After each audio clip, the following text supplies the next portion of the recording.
And we are now recording, and you're on in 1, 2, and 3. Good morning and welcome to eLearnChat, where talk is knowledge. Today's guest is author Mari Smith. So join us as we celebrate Facebook a little bit and get into a discussion about her new book. You're listening to eLearnChat, where talk is knowledge. Hello and welcome to eLearnChat, our new podcast featuring prominent leaders, shakers and movers in the e-learning and training industry. Your co-hosts are Rick Zanotti and Terrence Wing.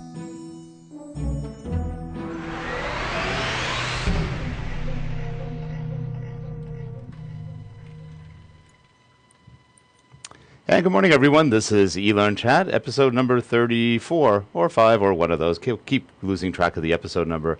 Next to me is Terrence Wing. Hey, Terrence, how are you? Hello, Rick. Hello, everybody.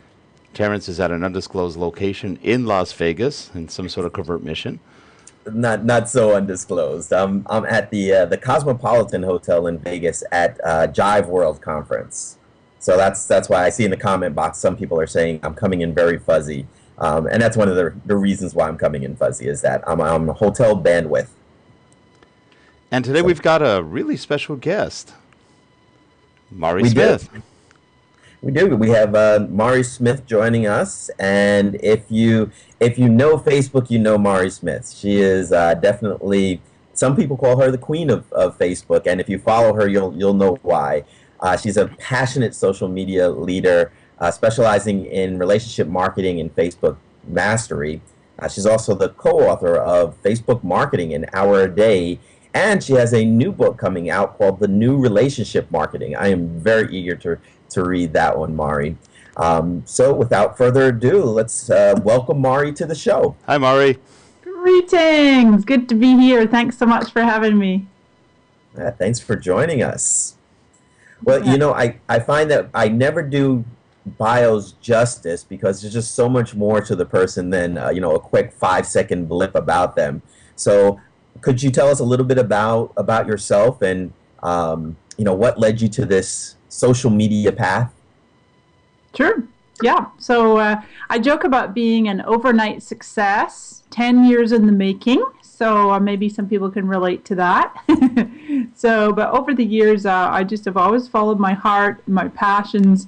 And throughout my careers, a variety of careers, whether I worked for someone or was self-employed, there has been two primary themes, two primary passions. And one is my love of people. And I love to study psychology and behavior analysis and just people, what makes people tick, and emotions and things like that, our motives. And in addition, technology. I really have a passion for the internet and everything that technology can do. And so then in 2007, I got an opportunity to try out Facebook. I was actually on a beta test team of a Facebook app. And at that time, May of 2007, I honestly was a little bit resistant. It was a little bit of a holdout. I was like, oh, gee, I've been on LinkedIn for a while, and MySpace, forget it. My head would just hurt when I went to that site, and it didn't do anything for me business-wise. So then there's Plaxo and Rise and Ecademy and Friendster came on. There was just all these online networking sites, and I didn't get them. But I said, well, okay, because I'm going to be a tester for this Facebook app, I better jump on Facebook. And honestly, guys, it was a defining moment. It was literally like, whoa, wait a minute, there's something totally different here. And I fell in love with the site on the spot, became a raving evangelist for it. Everybody I met, I'm like, you on Facebook? Are you on Facebook? If not, let me show you how. And I still am. 4.5 years later, I'm still, as much as it's changing like crazy, I still think it's a phenomenal platform. The design, the white space, that shade of blue, the ease with which you can connect with pretty much anybody on the planet, or anybody on the Facebook planet. So, yeah, I just love it. And you know what's really amazing is it's only been 4.5 years, and it seems like it's been there forever, hasn't it? It's true. I'm like thinking to myself, gosh, was there ever life before Facebook? It's true. Yeah. Well, you know how we have A, B, and B, C? Well, I think there's going to be before Facebook and after Facebook will now be in all the history books. I think you're right. You're right. I agree. So now I think we just because of your presence on Facebook, we kind of look at you as that's almost your brand. Is that the case, or is there a different brand that's Mari Smith? Thanks for asking that, Terrence, because it's interesting. Last year at Blog World, every year I go and I speak at Blog World Expo, and last year I switched it up a little bit, and I did a presentation called The Brand of You, and it was like monetizing your name, your personality, really building a personality-based brand. And so for the longest time, I chose to brand my name. I'm MariSmith.com. My Facebook page is called Mari Smith. My whole social profiles across the internet is known as my name, and I don't necessarily have a moniker or a tagline. And prior to getting into Facebook and internet marketing, I've always called myself a relationship marketing specialist. In fact, that was a tagline on my website for the longest time. And so I really do think of myself, I really believe that fundamentally that's what it's about, is relationship marketing, which is a term, in fact, I wrote about in my book. It's a term that was coined back in the mid-'80s by a professor. And it really encapsulates everything and anything a business does to build relationships that sustain the long-term value of a client, ideally, wanting to have clients for life. But, before, during, and after any sale, it's whatever you do to really nurture the relationship with that client. So it includes social media, but it also includes offline. And I think a lot of people are tending to either neglect that or, take all their money from their marketing budget from one area and just pour it into social media. So in answer to your question, basically, I like to choose a one-word theme for every year. And in 2007, I started doing this in late 2007. So 2008, my one-word theme was focus. And I love to say that that's an acronym for follow one course until successful. And I deliberately chose in 2008 to just be laser focused on Facebook. Besides, as I mentioned, I love the platform. So it was really easy for me to do. And you came to me for Facebook training. I had Facebook products called, Facebook Marketing for Professionals and things like that. In 2009, my word was influence. And I began to move in different circles. I went through a personal transition. I actually got divorced in 2009. My business really shifted when that happened, and it really stepped into the life that was waiting for me that I kept avoiding because I was resistant to making the personal transition. So I'm known in certain circles as a Facebook, whatever you want to fill in the blank, expert, guru, ninja, passionista. Queen. But I really like to, and especially with this new book, I'm very excited about it. I really feel like I'm birthing a whole new level of my brand and a whole new layer of the social media industry, which is beyond social media. It includes social media, which is relationship marketing. Now, one thing you talked about early on when you first got into this were the circles of influence. Yeah. And I find it interesting that I don't know if you were a precursor or they read your stuff, but Google Plus is doing the same exact thing. Their circles match pretty much your circles right now. It's funny you should say that because I did. You're right. I began to write my book in December of last year. I finished the manuscript around March, and we've been editing all the way through June. And then Google Plus launched, and I'm like, oh my God, circles! I wrote about circles in my book. Yeah, it's interesting. It was really exciting. But I talk about an exercise I learned back in 2002 from some relationship coaching that I had a certification I had got back then. And with these concentric circles, though, your inner circle is your intimates. It's the people that you really trust with your life and that they're there for you no matter what. These really are the true definition of a friend. And I think really over the years, Facebook has redefined what friend means. But I really encourage in my book because it's, there's an aspect of personal relationships. It's really about business, but whoever you surround yourself with, there's been many leaders over the years have said this, that we are the average of the 5 people that we spend the most time with. And so usually that will be a spouse or a close friend is in that super inner circle.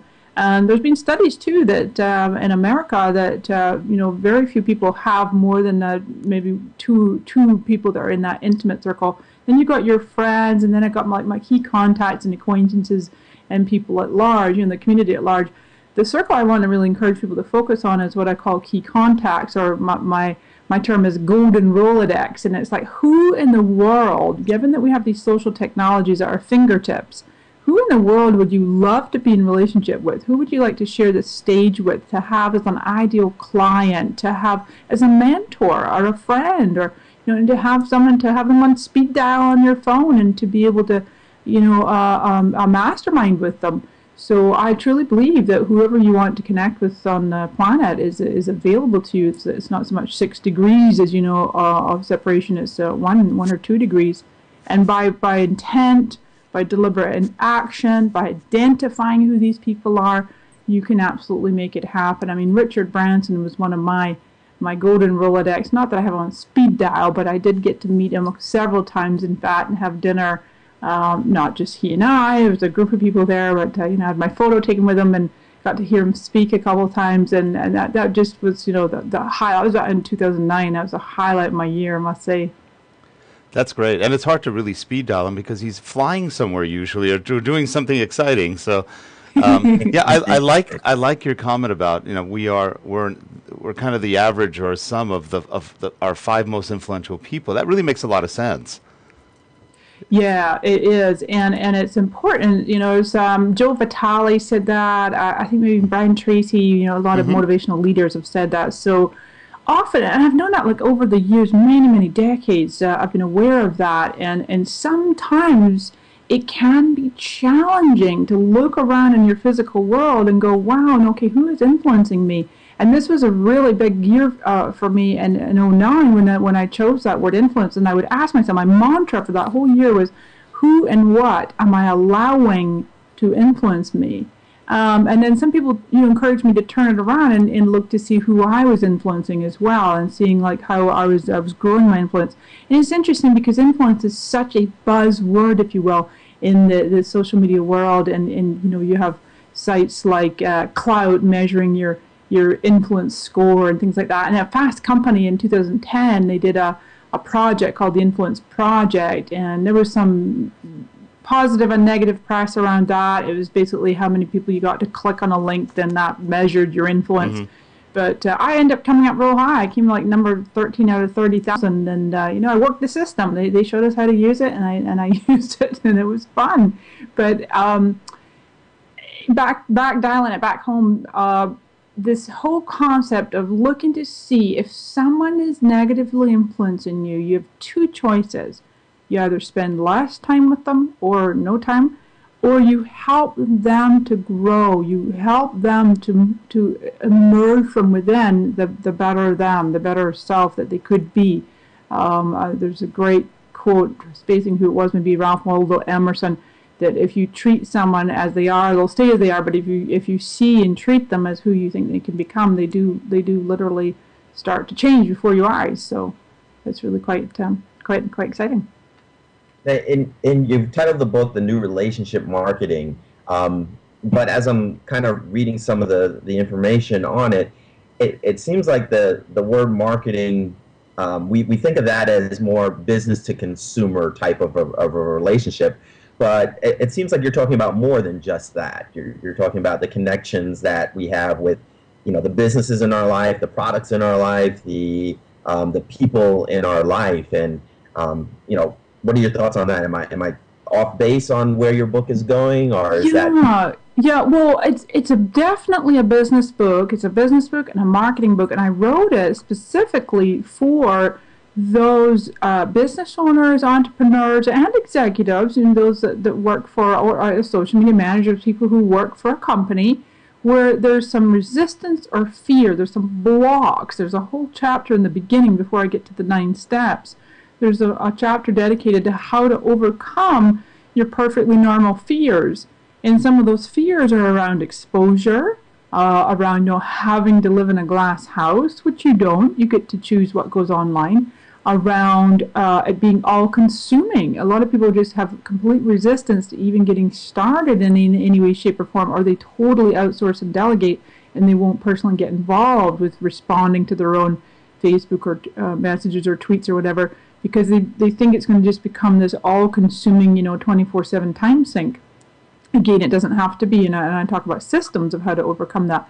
A fear of plagiarism, people not wanting to put their own content out there for fear that people will, rip them off. And unfortunately, it does happen, and there's ways to get around that too that I talk about. So predominantly, the book is designed for business, and with these 9 steps. The subtitle is How to Build a Large, Loyal, and Profitable Network Using the Social Web. Using the social web, it's really beyond the internet. Like I say, it's online and offline. I have a whole chapter that talks about integrating offline, doing public speaking, and joining different networking groups, and going to events, and then how to work that event. And not even necessarily traditional, like here's how, you ask them this question and you exchange cards. That's kind of old school. It's more like you can do so much homework online using the internet and searching on Twitter and searching on Facebook or Google Plus, or there's a site called Currently with a K, and that pulls up all tweets and Facebooks for messages for specific keywords.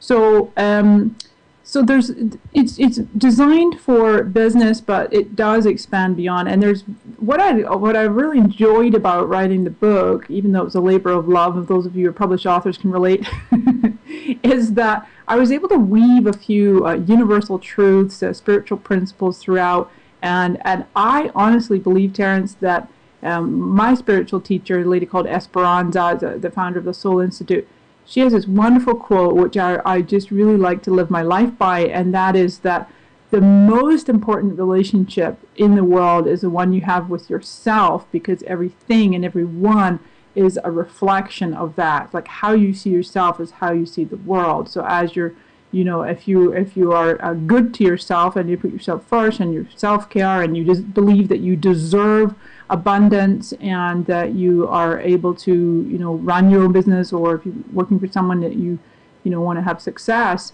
then I don't know. Some people might call it law of attraction. It's not really that, but it really is a reflection of your connection to you. Yeah. That's really true, and it's interesting. Like you said, it's no longer 6 or 7 degrees of separation. It's 1 or 2, and it's not. Nobody's that far from you anymore.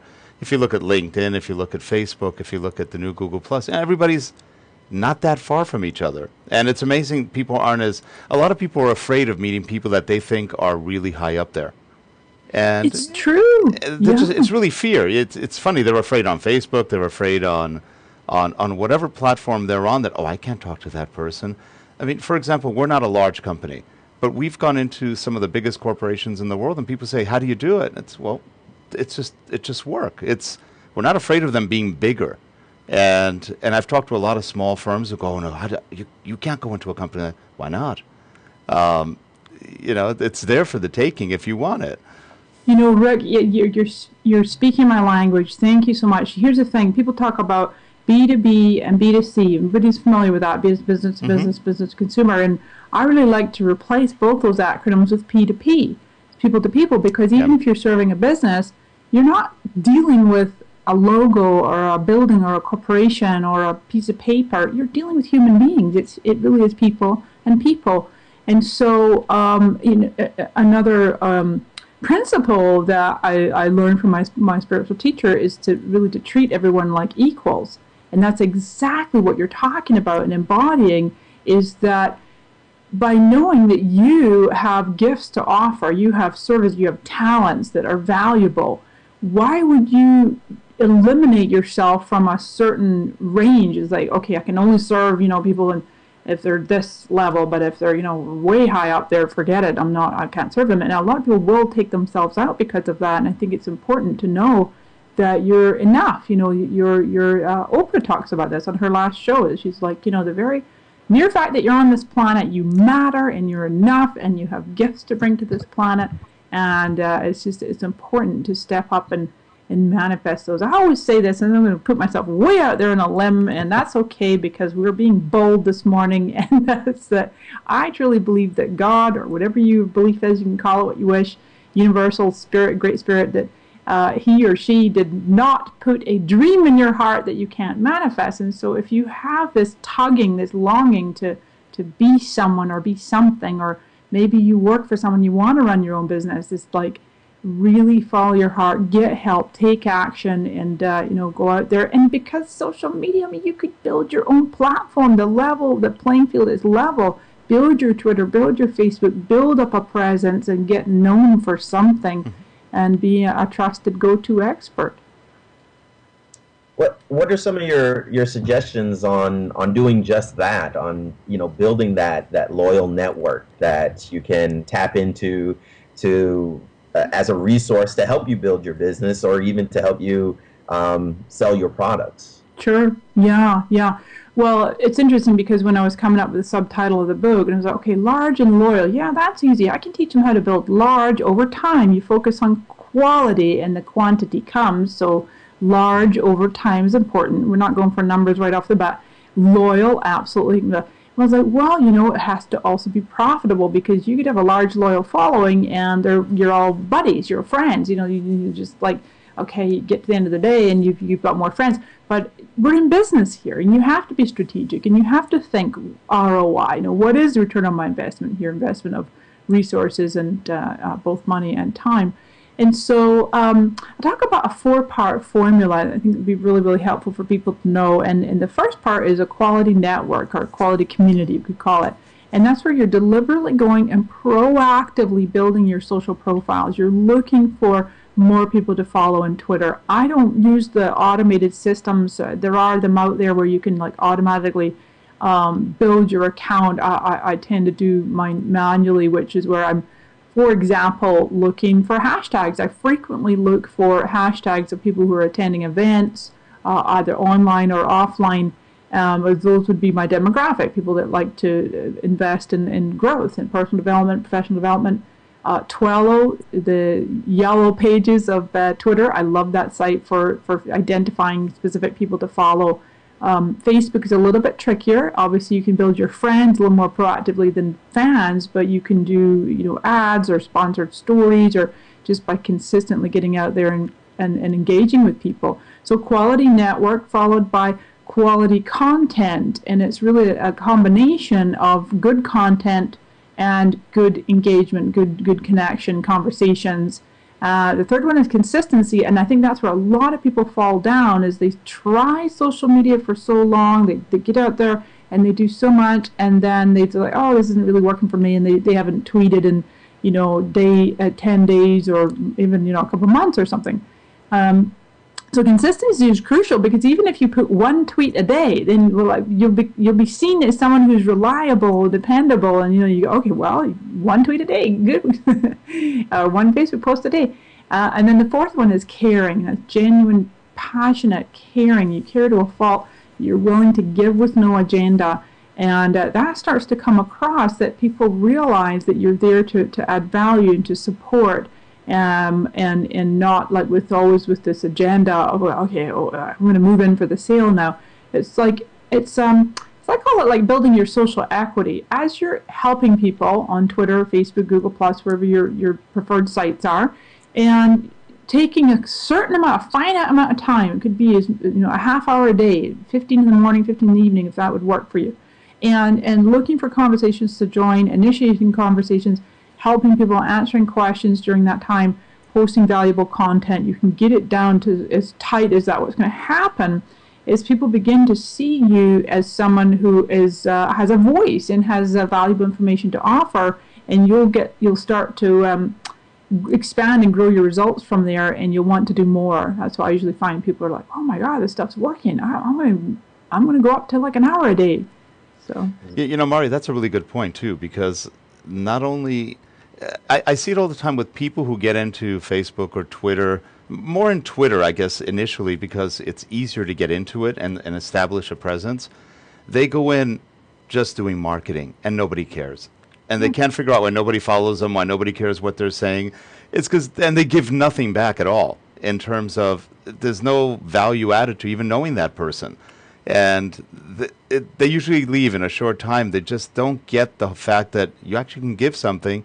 I get tweets every so often from someone who says, hey, why did you tweet that guy out? He's your competitor. So, that doesn't mean we can't like the person or we can't work with them, or, hey, they did something right. Good. Let's tweet it out. Awesome. and people don't get that. And it's real interesting, and they're kind of limited to this. Well, I want to get something out of it. You do get something out of it. You just may not see it immediately, and believe me, in the long run, you'll get a lot more out of it than not. I mean, Terrence and I met indirectly through Twitter. We know one gal, Trish Yule, who has introduced us to a lot of common people. You know, she's kind of like a little magnet, knows a lot of people, and we met. We started working together. You know, he sent you a note, and you were interested in joining the show. All of a sudden, now we know who you are. Aside, you know, now you're not just a face on Twitter or Facebook. It's like, and it's cool. That's something that you couldn't have done 2-3 years ago, even 4 years ago. Right. And I find that really exciting.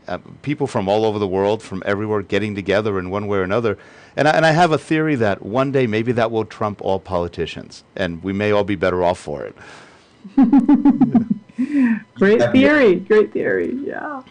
You have your Richard Branson story, and now we have our Mari Smith story. Yep. Touche. Yeah. Mari, I mentioned earlier about the concept of social equity, and you just said it very eloquently there, Rick, that as you're giving and adding value, including sending traffic to someone who could be perceived as a competitor, you're adding to the collective. Mm-hmm. And so you might be helping John over here, but it's Mary who ends up being your client because she was observing how helpful and giving you are, and so you just contribute to the collective, and it comes back. A quick word on competitors, and I just, especially for us who run our own businesses, I just honestly believe there's no such thing as a competitor, because nobody can be you. Even if everybody on the planet was teaching Facebook marketing or social media or relationship marketing, nobody can be me with my own, composite of skills and talents, and the same with you guys. Nobody can be you. So sure, that's good. Now I have a question for you. Yes. Facebook has been real prominent in your trajectory and career. What do you think of Google Plus now? I love Google Plus. No, I'm long overdue a blog. Please, nobody go and look at the last time that I blogged.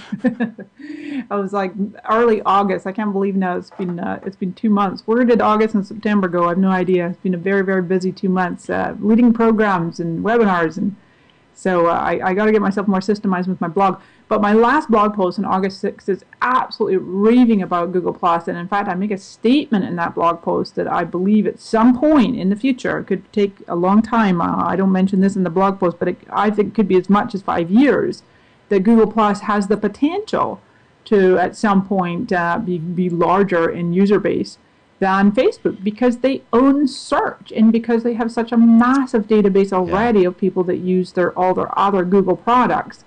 But as an interface, I really enjoy it. I like the circles. I like the simplicity of it, the stream. I love one of the absolute key benefits to Google+, weaving it into this conversation about relationships and who you know and who knows you, is I just find the beauty of that is that you can strategically but very much adding this part we're talking about, adding value, tag people, whether you're their friends or not. You can tag them. You can go and answer posts that they are. I mean, Tom Anderson, right, the founder and former CEO of MySpace, he's very active on Google+, and he's so eloquent and he's so thought-provoking, and he shares some wonderful content, and I really enjoy to read it. And when he's very responsive, and it tickles me when he responds to my content. I'm like, whoa, Tom Anderson, look at that. He added me to a circle. How cool is that? And it's just like, it's literally like the playing field's even more flattened out. You see going by in your stream, oh, Michael Dell is hanging out. Click a button, boom, you're in a video conference with the owner of Dell Computers. That's never happened before. Right. Right. So, it's funny. My very first job after college was in Citibank. I worked in international credit, and we were on the 3rd floor, and on the 5th floor were all the vice presidents. You did not talk to the vice presidents. And of course, me, young college kid, just out, goes, I don't care. So I would go upstairs and talk to the VPs, to the chagrin of everybody below me. But I made friends with a lot of them, and as a result, it not only helped in my personal career and what I did, I was able to get more done. And all that was a mental barrier of, you can't do that, why not? And the VPs were just like anybody else, and it was just an interesting thing. And and back, and that's what got rid of my fear of, oh yeah, you can talk to VPs, presidents, it doesn't matter. And we've talked to VPs and presidents of large multinationals, and they're just like anybody else. It's, there's not this whole distinction between, oh, this person's over there and you're over here. It's amazing how you can talk to anybody, and they're more than willing to talk back, and you may have friendships with them that you didn't know you had. Truly, yeah, agreed. Yeah, so Google Plus, interesting. We'll watch it. I will say one thing that I've noticed. I got on in the late June when it just launched, probably the day after it launched. And, I do all my own social media marketing, or management, I should say, much to my own detriment at times, because I'm just determined that nobody's going to speak as me. And so when Google Plus opened, I was like, okay, that's a whole other channel to manage. And I wasn't about to abandon Facebook, that's for sure. Some of my peers did, and that's okay. And then the Facebook profile, the subscribe button. So now all of a sudden, essentially, you've raised the 5,000 friend limit, and you can have, again, another channel. So I noticed over the last couple months that I've really stretched myself, and with every available moment that I have to be able to engage on these platforms and to come up with a strategy that meets my needs and my objectives and serves the communities I've already built, but also takes advantage of this new technology. And I think there's a lot of people like me out there that are going, wow, another channel, do I give this one up? How much time do I spend on these? And again, where's that ROI? How do I make my offers and get this all to affect the bottom line? So that's great. Mari, I want to be sensitive of your time here, but we did have one question in the chat room that I want to make sure that we get that out, and that was Jenna's asking, what are your thoughts on Facebook ads? Oh, sure. I mean, Facebook ads, well, here's the thing. My co-author of the Facebook Marketing in Our Day, Chris Treadaway, is one of the world's gurus, ninjas on Facebook ads. So I've dabbled with ads. I know enough to be dangerous. But I do know that sponsored stories often can get you a somewhat better. You've got to experiment. The bottom line with ads is you've got to test, you've got to experiment, have a good picture, a headline. You've got to, maybe you might do an A/B test with the pictures. But the sponsored stories, what that does, it's in the same place. You just go to facebook.com/ads, and you take your latest fan page status update and you turn it into an ad. The beauty of that is that you got the social proof, because then you see over on the side you got anybody's friends, and you could target, by the way, you could target the friends of your fans. So you're expanding your fan base by exponentially by the number of friends that your fans have. So, and they see over in their little right hand column, Jean and Joe and Mary and John like this too, or commented on this, and then you can just click through. You feel more drawn because you got that social proof. So give sponsored stories a try. The absolute targeting is incredible. It's the most targeted traffic your money can buy. Much more so than with the Google ads, because all of that amazing personal demographics is being shared. Sounds good. Any other comments in the chat room right now? No, that was the only one. But Mari, where can we catch you speaking? I know you have the Facebook Success Summit happening this month. Is it this week? I think, right? Starts tonight. Yeah, starts tonight with Guy Kawasaki doing our opening. I'm leading my session tomorrow. So Facebook Success Summit, absolutely, and just marismith.com. You can click on my speaking calendar there. I'm going to be Phoenix next week and Hawaii for a week after that. My first trip to Hawaii. Looking forward to that. First trip. I'll be out in Hawaii same time. Oh, great. Okay, come to the Hawaii Social Media Summit or the Hawaii Social Media Club. I'm speaking at both. Interesting. That'd be fun. Are you on Oahu, Honolulu? I'm going to be in Honolulu, yeah. It's pretty. Yeah, I'm looking forward to it. My first trip there, so... But anyway, yeah. So then, and thank you so much for putting my book trailer and my website, Facebook, Google Plus. Google me; they can find me, Mari Smith. It's pretty easy to find you. Thank you. Yeah. Well, good luck with the book. I am anxiously awaiting for it to hit the shelf so I can grab my copy of it, put it right in my social media section of my library there. Thank you. Absolutely, I appreciate it. Really enjoyed the time with you guys today, and thanks for the opportunity. Same here. Thank you for being here, and I'm sure we'll all be in touch. Yeah, definitely. And for all the guests watching the show, just to let everybody know, the eLearnChat website is now live, so you can catch all our archive shows. You don't have to go looking for them all over the place. Now you can catch them all in one place at www.elearnchat.com. And next week's guest is Michelle Lentz, and she'll be talking about Creative Commons. So that's another great topic for all you e-learning folks out there. Thanks again, Mari. Thanks, Rick. Thanks, Mari. Bye, Terrence. We'll see everybody next week. Have a good one.